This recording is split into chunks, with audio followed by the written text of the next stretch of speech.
pero que nos proponía, o nos proponíamos también nosotros, a partir de empezar a conocer más su trabajo y sus ensayos, sus publicaciones, ampliar ese debate. Conversamos el lunes con Pablo Upert alrededor de las ideas de Ignacio Leucovitz que venimos recorriendo en este programa por el debate necesario sobre los umbrales, sobre la constitución del Estado, sobre las formas que tiene el Estado y también la comunidad organizada. Hablamos con Ariel Penisi, también parte de ese ecosistema de pensamiento que puede brindar, entendemos nosotros, algunas herramientas sinceras, ¿no? Como decimos, es importante en esta etapa ser honestos, ser un poco más auténticos, al menos en un espacio reflexivo. Después se puede ir construyendo con algunas mitologías, pero cuando tenemos que reflexionar sobre la realidad hay que ver cuáles son los modelos agotados, cuáles están como posibles todavía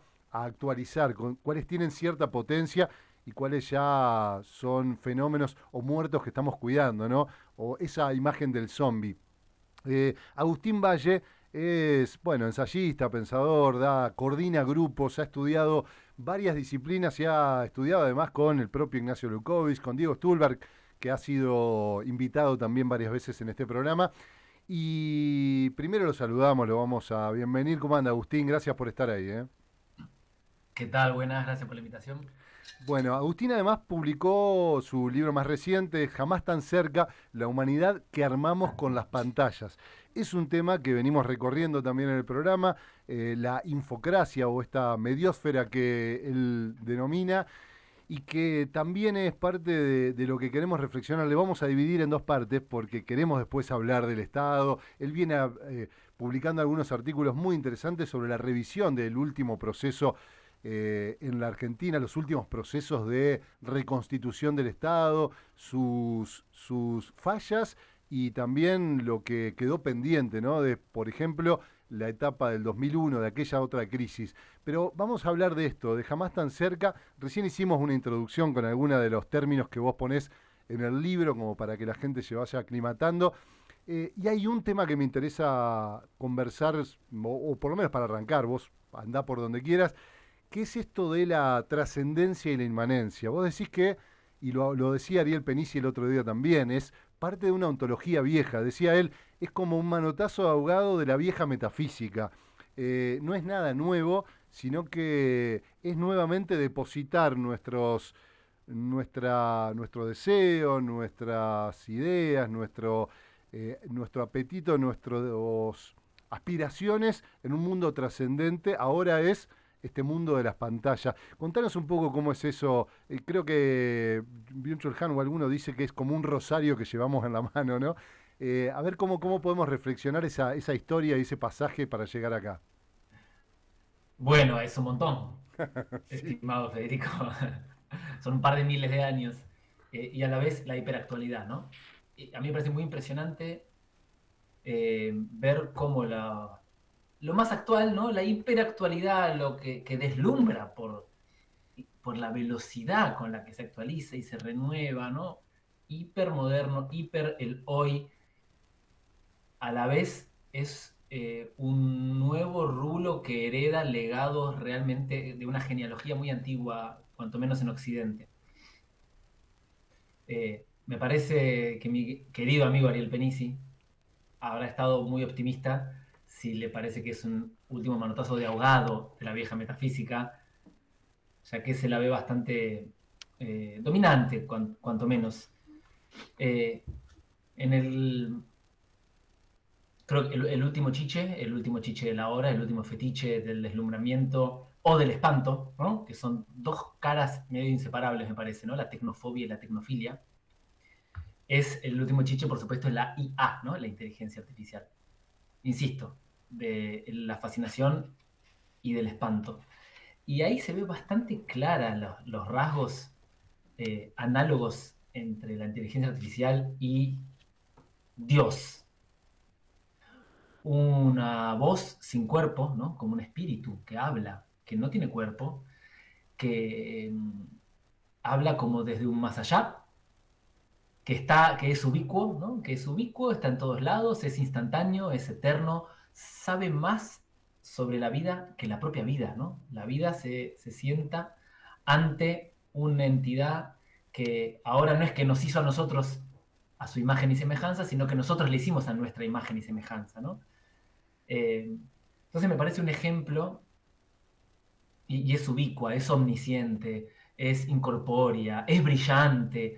Los atributos, las cualidades que tienen analogía entre la inteligencia artificial y la mediósfera más aún, y la tradición judio-cristiana, ¿no? La deidad tradicional judio-cristiana tan profundamente constitutiva para la civilización occidental son patentes, son palmarias, ¿no?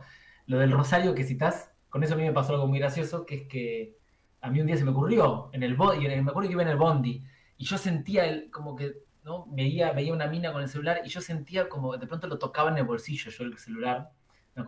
Recuerdo tocarlo y solamente tocarlo, ¿no? Que no lleguen ni a chequear ni a desbloquear, pero solo tocarlo. Y dije, ¿por qué estoy tocando? Como si un cable a tierra, paradójicamente, un ancla, bueno, reconfirmación de que acá estoy. Pero entonces la reconfirmación de que acá estamos se da cuando palpamos el artefacto que nos conecta con un más allá, con una especie de ultramundo. Y ahí flashé que el celular era como un rosario católico. Y después encontré con que el Byul Chu Han ya lo había escrito, publicado todo. Así es la vida. Eh, entonces, bueno, me parece que este plano de trascendencia, bueno, es una forma, ¿no? Es un lenguaje para dar cuenta de algunos procesos. Eh, Reúne dos capas, una fenomenología, una especie de etnología, una etnografía conectiva, ¿no? ¿Cómo se comportan los seres humanos cuando el modo de producción tiene como técnica clave a la conectividad? El modo de producción en general, ¿no? Y esto, bueno, esto es un gran capítulo.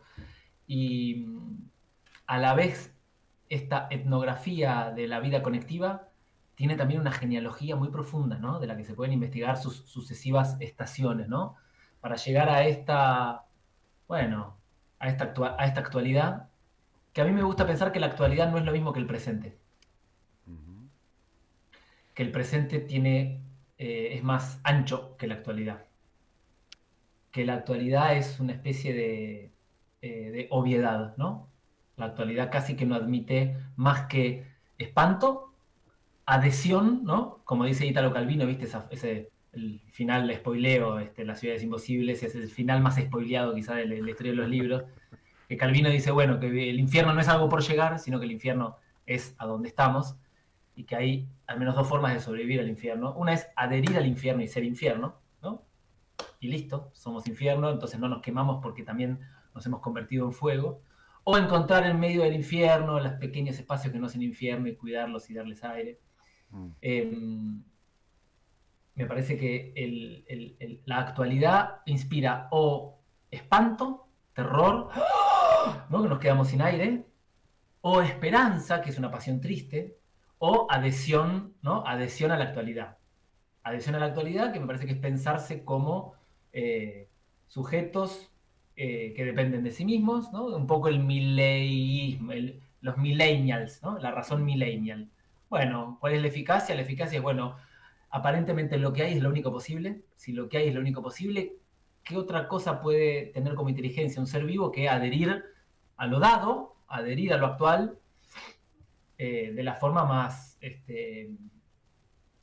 crispada posible, ¿no? Entonces, bueno, nos pensamos como sujetos mercantiles en competencia, que le vaya mal a otro y indirectamente es una mejoría para mí, porque estamos en una competencia y que el otro retroceda 20 casilleros, en la competencia me beneficia. Entonces me parece que la actualidad es un plano de obviedad, ¿no? Y la actualidad es un plano de obviedad y se muestra ya dado, ¿no? Una realidad ya dada. Es obvia la realidad y se muestra ya dado, y las pantallas son como una especie de entrenamiento sostenido para los cuerpos, para que los cuerpos nos acostumbremos a ser espectadores del mundo, ¿no? Mm. Y que espectadores hiperactivos, pero que nuestra hiperactividad viene prefigurada por los dispositivos, ¿no? Esto de ser productores de contenidos gratuitos para las redes sociales, por ejemplo. Sí. Mientras Agustín, que perdón, solamente para decir que el presente, en cambio, bueno, me parece que en el presente es de donde surgen las sorpresas y los acontecimientos. Pensar que vivimos en una actualidad nos hace acatar, observar qué es lo que ya está dado, ¿no? Qué es lo que ya está en acto. Pensar en términos de que vivimos en un presente, bueno, eso le da también lugar a lo que no está ya en acto, pero también está presente, ¿no? ujú, Cuando Argentina salió campeón del mundo, yo no sé cómo viste que se decía que eran 6 millones de personas movilizadas en las calles. Yo no sé cómo, como las 14 toneladas de piedras que acusan que les tiramos. sí. ¿Cómo miden 6 millones de personas o 14? Lo cierto es que estábamos todos y todas en la calle, todos y todas compartiendo casi como una especie de reforma agraria, en el sentido de que la tierra, el piso, el suelo, era algo común, ¿no? Era de todos y todas. Eh, con una concordia, una fraternidad, una alegría, donde reinaba una especie de presunción de semejanza. Cualquier cruce en la calle en los festejos del Mundial tenía como premisa la presunción de semejanza, que es el inverso de lo que pasa en la cotidianidad normal, ¿no? Que los Mm. cruces son de recelo, de resentimiento, de miedo. ¿De qué estuvo hecho? ¿De qué estuvo hecha esa capacidad de habitar de esa forma la calle? Evidentemente había deseos de estar así, y también había saberes para estar así. Mm. ¿Dónde estaban esos saberes y esos deseos que en la actualidad no se ven? Porque lo que reina es la competencia, el odio, el miedo, el resentimiento, etcétera, etcétera. Bueno, en algún lugar del presente no actualizado. Sí, ahí hay algo, me quedo con esto, quería ir a otro tema, pero vos mencionás que el comienzo, el aislamiento preventivo y obligatorio como un acto en el cual mucha gente, tal vez no todos, obviamente, los que podían, los que tenían un lugar confortable, casi que lo adoptaron como un acto de salud, ¿no? Queríamos aislarnos, sería un poco el esquema. Había como un deseo de aislamiento y es una de las manifestaciones posibles.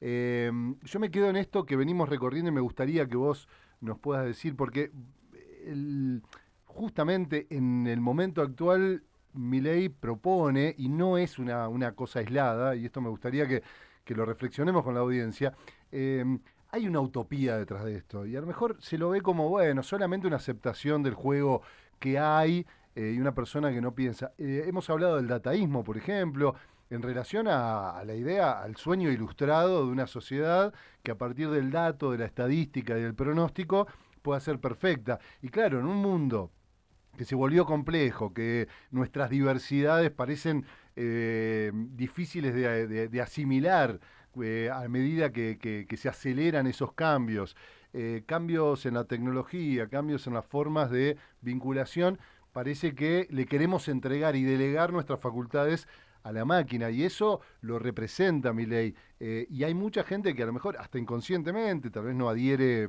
si se lo preguntamos concretamente, ¿querés que el algoritmo dirija tu vida? Tal vez diría que no, pero inconscientemente va adhiriendo. ¿Qué se hace con esto? ¿Qué otras posibles podemos construir hoy? Porque evidentemente los desastres del siglo XX y siglo XXI, este imaginario de un futuro más apocalíptico que prometedor, va llevando a que se vaya asumiendo esa utopía, ¿no? Sí, creo que hay algo como de utopía inversa. Eh,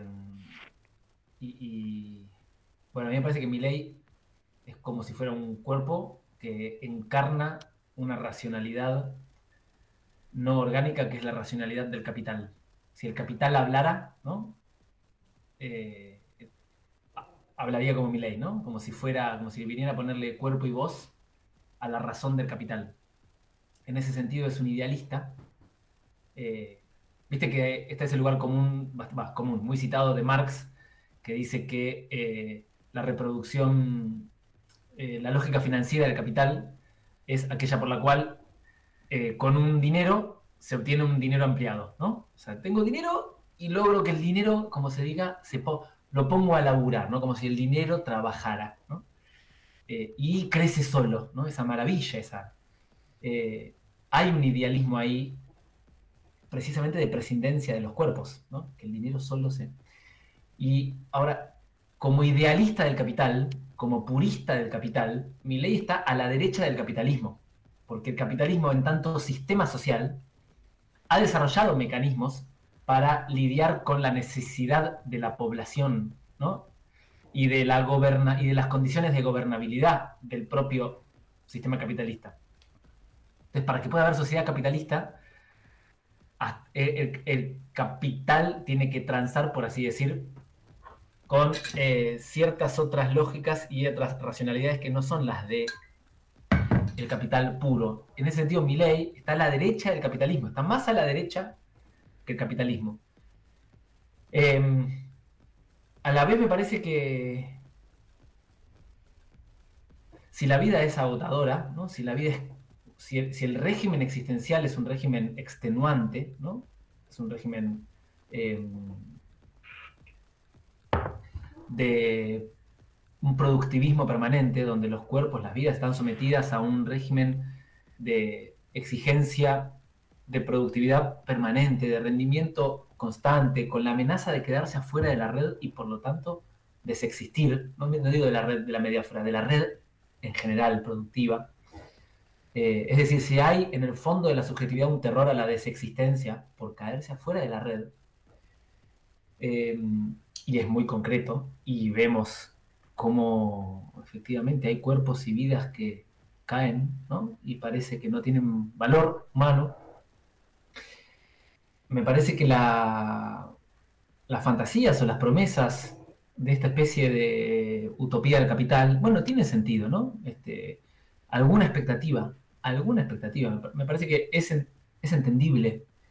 Eh, Sobre todo si venís de verificar la falsedad de lo que se presentan como propuestas alternativas, ¿no? En ese sentido, en tu comentario o pregunta había algo de, bueno, ¿qué se puede hacer, ¿no? Y yo la verdad que no tengo idea qué se puede hacer. E incluso desconfiaría y tiendo a desconfiar de quienes sí presumen saber qué es lo que hay que hacer.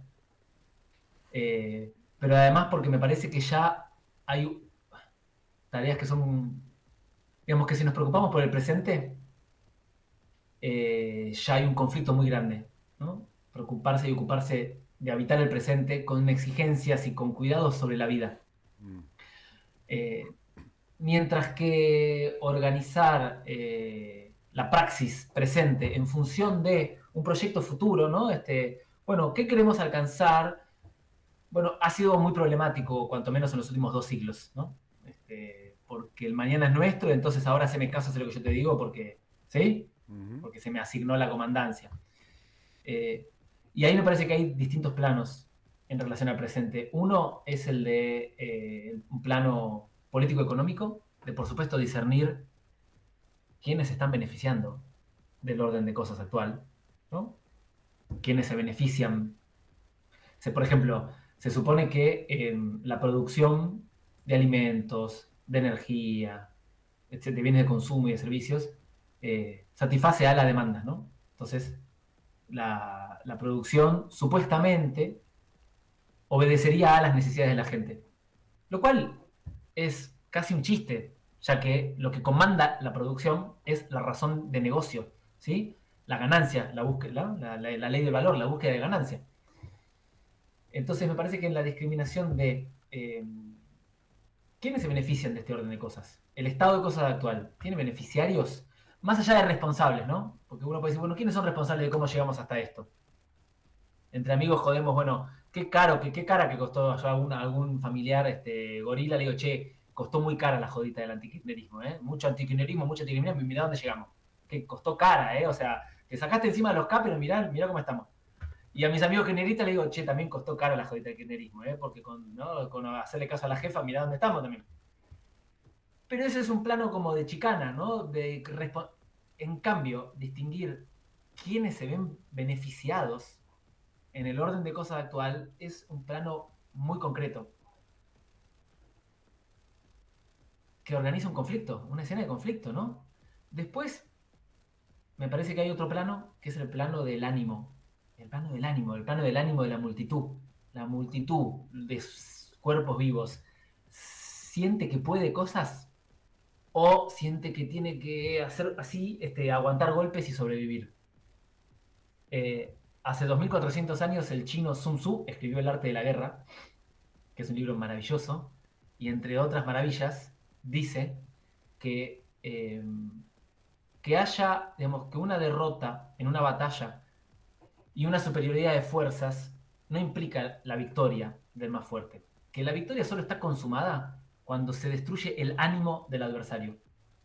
Que mientras el adversario o uno mantenga ánimos, entonces la guerra no está terminada, digamos, ¿no? ¿Por qué traigo esto? Porque me parece que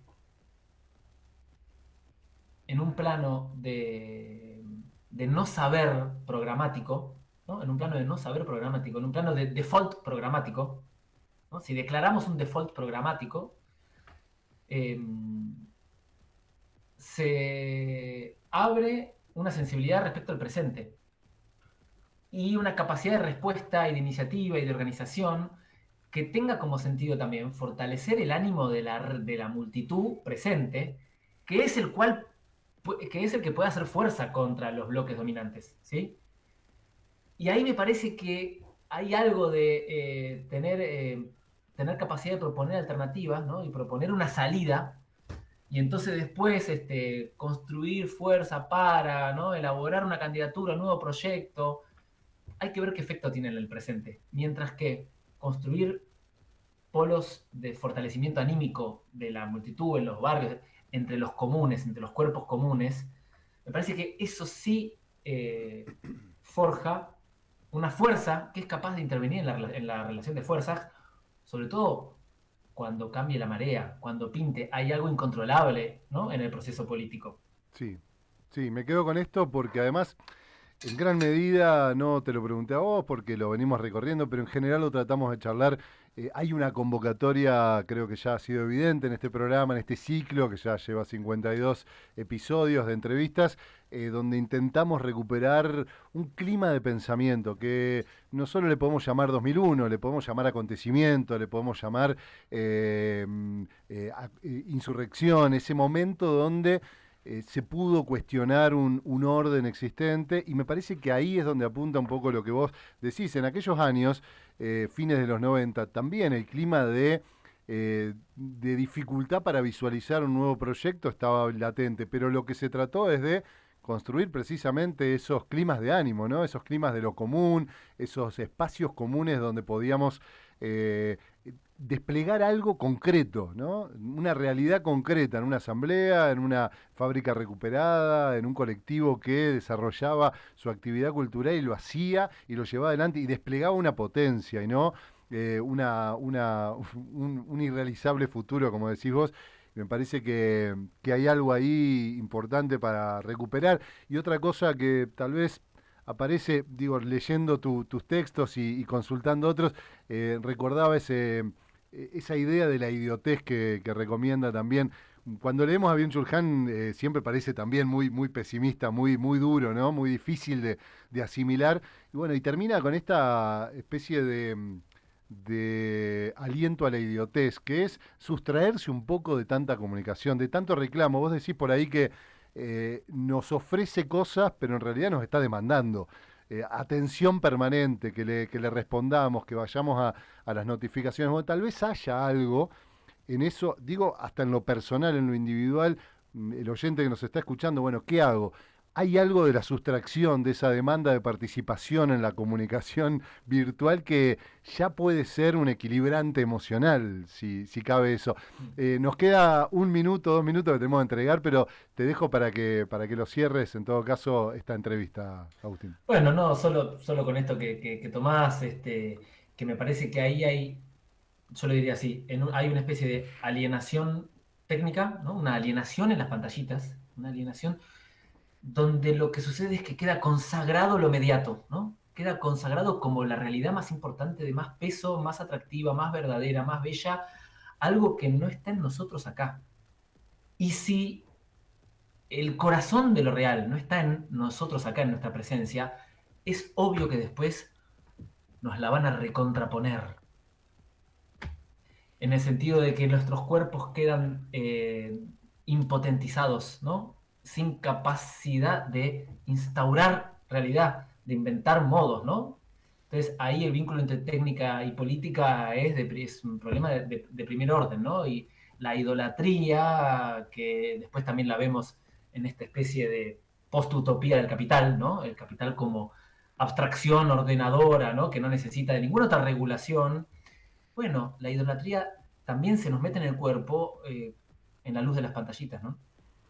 Nos quedamos con eso y nos tiraste el subtítulo que vamos a usar, entonces nos la van a recontraponer, que además tiene un carácter patriarcal de cómo nos están ejerciendo el poder, que me parece que hasta es muy elocuente. Agustín, te agradecemos un montón esta conversación, te seguimos leyendo y seguramente pronto te convocamos de nuevo para charlar otros temas que son los que veníamos también conversando y que vos te has metido muchísimo sobre las formas del Estado, sobre los esquemas políticos y, ¿por qué no?, una crítica bien intencionada sobre el proceso del que venimos, que me parece que es ultra necesario que podamos charlar. Te mandamos un abrazo enorme. Otro, y gracias, ¿eh? Dale, hasta pronto.